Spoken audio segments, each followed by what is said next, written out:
ক্ষমতার জন্য, আসনের জন্য আমরা কারো সঙ্গে কোনো ধরনের সমঝোতা করব না। আমরা যদি একটি আসনও না পাই, জাতীয় নাগরিক পার্টির যে আদর্শ, যে নীতি, যে লক্ষ্য তা অটুট থাকবে, এমন মন্তব্য করেছেন দলটির আহ্বায়ক নাহিদ ইসলাম। রোববার রাজধানীর শাহবাগে আবু সাইদ কনভেনশন সেন্টারে কেন্দ্রীয় নির্বাচন পরিচালনা কমিটির সংবাদ সম্মেলনে তিনি এসব কথা বলেন। এনসিপি নেতা আরও বলেন, রাজনৈতিক সমঝোতা হতে পারে নীতির জায়গা থেকে, কিন্তু ক্ষমতার ভাগাভাগি বা আসন বন্টনের নামে কোনো সমঝোতায় তারা রাজি নয়।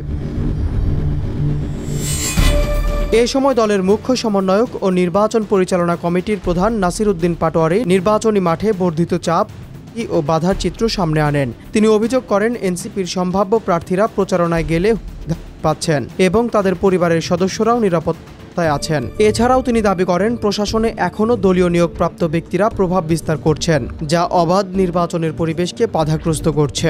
এদিকে দলীয় মনোনয়ন প্রসঙ্গে পাটোয়ারি আরও বলেন, এনসিপি এবার সৎ ও যোগ্য প্রার্থী দিচ্ছে, যা বাংলাদেশের 53 বছরের রাজনীতিতে নতুন বার্তা হিসাবে গণ্য হবে। সাংগঠনিক প্রস্তুতির কথা জানিয়ে দলের মুখ্য সংগঠক সার্জিস আলম বলেন, ব্যালট বিপ্লবের মধ্য দিয়ে সংসদে প্রতিনিধিত্ব নিশ্চিত করতে কাজ চলছে।